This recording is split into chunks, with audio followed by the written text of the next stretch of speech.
everyone. KC3QPJ here.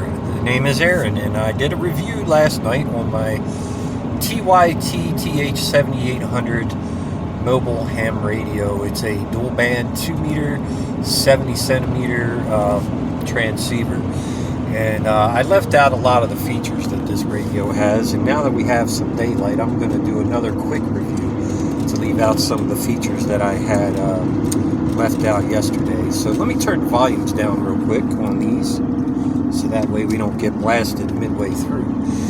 Okay, so now you can see the features of the radio here. Let's start from the top left corner. The big knob at the top, that is your VFO knob. VFO, for new hams or people that don't understand the terminology, basically it's your frequency selector and your channel selector. Now if you look on the buttons here, you have the V and the M mode. V mode is VFO, for variable frequency operation. M is for memory mode, so if you have any channels programmed in there, you can use the VFO knob to select a channel in the memory mode, or if you're in the VFO mode, it'll select frequencies and whatever steps you have it programmed for. And as far as steps goes, meaning it will tune either 25 megahertz at a time, or kilohertz, 25 kilohertz and down to 2.5 kilohertz steps. So I have mine programmed for 2.5 kilohertz, and the reason for that is because it's very easy to use your keypad on your microphone to get close to where you want to be, or to the exact frequency that you want to punch in. So that is a full DTMF tone microphone as well. So if you want to get into an IRLP node, or need to use DTMF tones for controlling different things related to ham radio around your house, or via repeater functions, that microphone works really well for that. Okay, let's get back to the radio real quick. Down below the VFO knob is your volume knob, and on the outer ring of that volume knob right here is your squelch control. It can be a little hairy to adjust the squelch and the volume, or vice versa, without interfering with one another. So you just got to have real gentle touch on that squelch control, and it moves very, very easily. Okay, so that's the VFO and volume and squelch for the left side of the radio, or the one band, A band, if you want to call it that. Same features on the second side, on the right side. Okay, and the reason for the two volume knobs is it will receive two frequencies at one time, regardless of what band you are on. If it's on the 2 meter or 70 centimeter, it doesn't matter. It'll receive on both sides of the radio. Now, if you don't want the dual band receive, depending on which side of the radio you're on, let's say your main switch is, my main is on the right side right now. So if I hit the volume button, it depresses. That turns your dual band receive off and shows you your input voltage for the radio as you're driving. And your dual band receive is shut off. So now it'll only receive on the right side of the radio. And you only have to mess with the volume control on the right side. Okay. So we're going to turn dual band back on, because I like listening in, and regardless of what traffic is out there, I try to receive, and I'll just mess with my volume knobs. I just found it easier than turning it on and off. Secondly, you have A, B, C, D, E, F. These are basically programmable function buttons to go to a specific frequency or repeater that you have set. And if you remember your radio in your car, or an aftermarket radio like a Pioneer or a Kenwood, basically you tune your frequency and then hold down whatever button you want to program with that frequency or repeater, and that'll save that. So it's a quick function menu to be able to access your frequencies. Okay, now you also have the A, B, C, and D on your microphone. You can leave those be, and it'll act as the quick menu for these, or you can reprogram those buttons as well. Okay. Now, one of the coolest features about this radio is it does have a detachable face. I decided not to use that option, but with this radio, it does include the remote mounting bracket. Basically, you can mount that bracket to mount the face anywhere you want. And unlike a lot of ICOM radios and a lot of more expensive radios, the microphone plugs into the face of the radio. So when you detach it, that microphone cord is part of the head and not the base of the radio. So I find that to be better rather than having to get an extension cable to run my mic wire depending on where I mount the body of the radio. But, you know, the body of the radio is right there. It's still attached. So they do provide the extension cable for remote mounting. So when you pull the face off, it comes with I think it's a 14-foot Ethernet style cable, or what they would call an RJ11 or an RJ45. I'm not sure exactly the style of cord it is, but it looks like an Ethernet cable and it works. So that way you can remotely mount your head unit somewhere in your vehicle. I've just chosen to make a custom console for my truck and mount it all together as one little package. So moving on. Okay, so now you have your low button right there in the corner. That will switch your power levels. There are 4 power levels: low, mid 1, or mid 2, mid 1, and high. Low power is 5 watts. Mid power is 15 watts, if I remember correctly. Mid 1 or mid 2, I'm sorry, it's kind of set up weird in the radio. It's just how these Chinese radios are, but not to say that it doesn't function properly.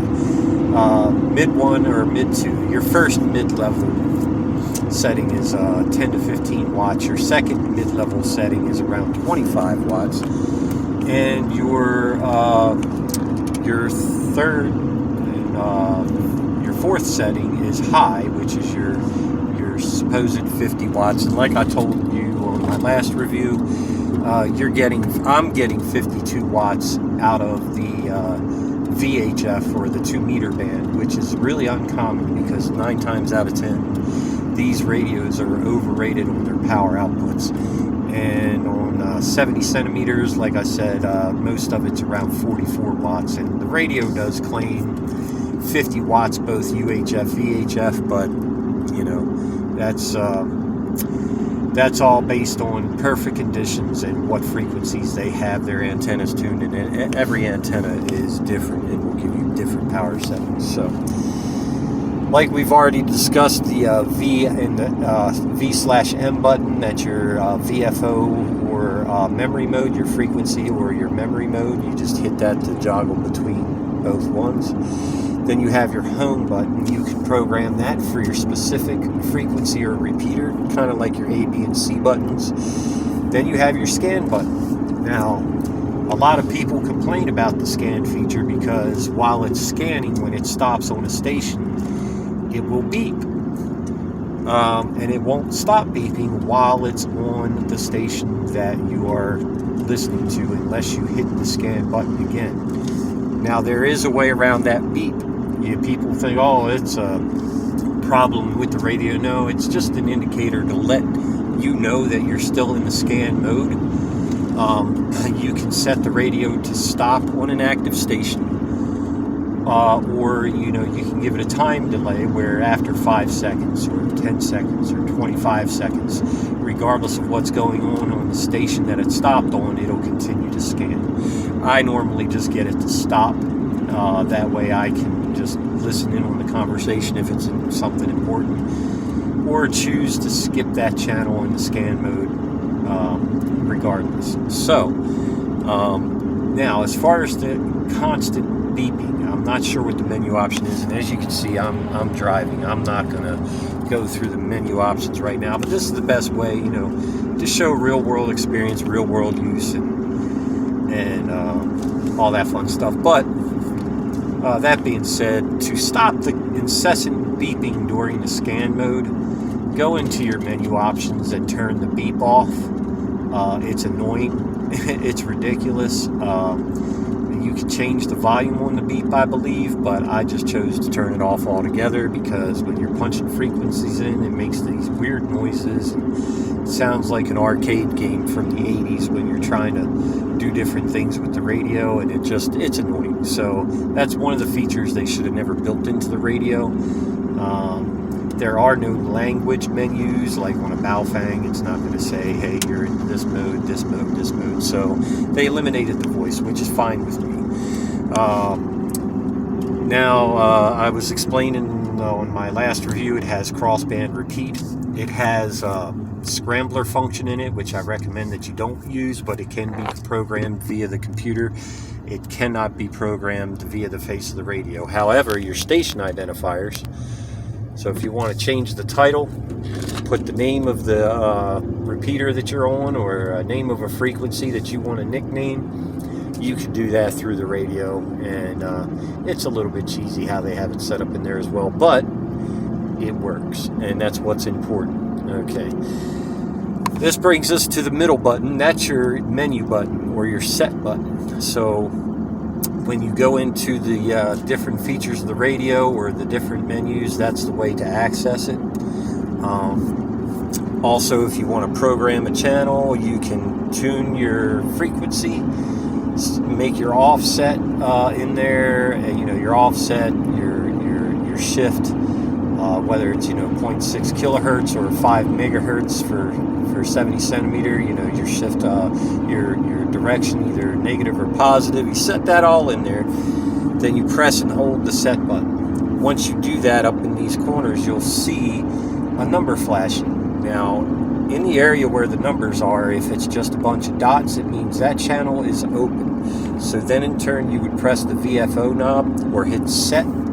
Actually, you would hit set, and that will program everything that you did into the channel that's got the little dots on it. Now, if the channel is taken in the frequency area where the numbers are right now, it'll say memory channel, 1, 2, 5, 10, whatever you already have programmed in there, to let you know that it's not an open channel and you already have something programmed in there. So, very easy. And then once you've selected it, you hit the set button, locks it into memory, and you're good. Other good thing is you don't need a computer to wipe the memory. You can overwrite. Even if you choose a channel that you want to overwrite, it'll allow you to do that. Just pick whatever channel you want to overwrite once you've got everything programmed, and then hit the set button and it'll overwrite all the old features.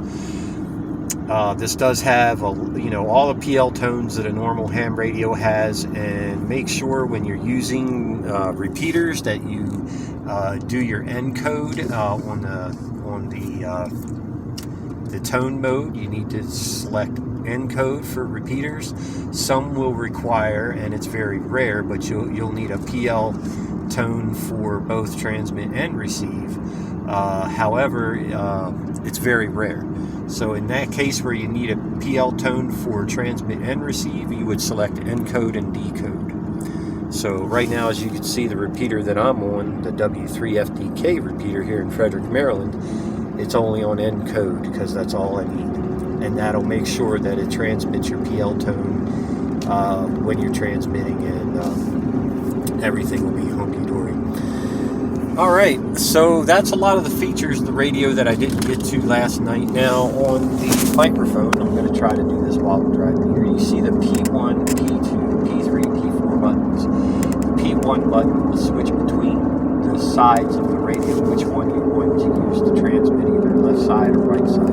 These are the default settings. The P3 button, I cannot remember what that one does. I believe it might select between VFO and memory modes. The P4 button, factory default setting, is your power setting. So you can do low, high, medium, what have you.